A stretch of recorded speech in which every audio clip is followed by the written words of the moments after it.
Hello दोस्तों, स्वागत है आप सभी को आपके अपने YouTube चैनल मैथ चॉइस पर। दोस्तों मैं हूं आदेश कुमार। दोस्तों आज इस वीडियो के माध्यम से हम आप लोगों को इस्लाम धर्म के बारे में बताने वाले हैं। कैसे हुई इस्लाम धर्म की उत्पत्ति, कौन थे इस्लाम धर्म के संस्थापक, उनके बारे में आज हम बात करने वाले हैं। तो चलिए शुरू करते हैं। इस्लाम धर्म, इस्लाम धर्म। दोस्तों इस्लाम धर्म के जो संस्थापक थे वो हजरत मोहम्मद साहब थे। उनको पैगंबर मोहम्मद साहब भी कहा जाता है। ठीक है ना दोस्तों। हजरत मोहम्मद साहब का जन्म 570 ईस्वी में मक्का के पास कुरैश कबीले नामक स्थान पर हुआ था। ठीक है ना दोस्तों। उनके पिता का नाम अब्दुल्ला तथा माता का नाम अमीना था। उनके लालन पालन उनके चाचा अबू तालिब ने किया था। ठीक है ना दोस्तों। हजरत मोहम्मद साहब को ज्ञान की प्राप्ति 610 ईस्वी में मक्का के पास हीरा नामक गुफा में हुआ था। ठीक है ना दोस्तों। बहुत सारे एग्जाम में पूछता है हजरत मोहम्मद साहब को ज्ञान की प्राप्ति कहाँ हुआ था, तो मक्का के पास हीरा नामक गुफा में उनकी ज्ञान की प्राप्ति हुई थी।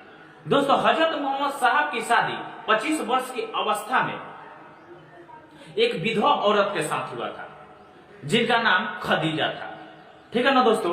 हजरत मोहम्मद साहब का दामाद का नाम अली तथा उनके पुत्री का नाम फातिमा था। ठीक है ना दोस्तों। इस्लाम धर्म के जो प्रमुख ग्रंथ है वो कुरान है। ठीक है ना। कुरान को अरबी भाषा में संप्रेषित देवदूत जिब्रील ने किया था। दोस्तों इस्लाम धर्म संस्थापक हजरत मोहम्मद साहब का मृत्यु 8 जून 632 ईस्वी में हुआ था। उनको मदीना में दफनाया गया। इस्लाम धर्म के संस्थापक हजरत मोहम्मद साहब को मृत्यु के बाद इस्लाम धर्म 2 पंथों में विभाजित हुआ, सुन्नी तथा शिया। सुन्नी मुसलमान उनको कहते हैं जिन्ना में विश्वास रखते हैं, तथा शिया हजरत मोहम्मद साहब के दामाद अली के शिक्षाओं के आधार पर चलते हैं। ठीक है ना दोस्तों।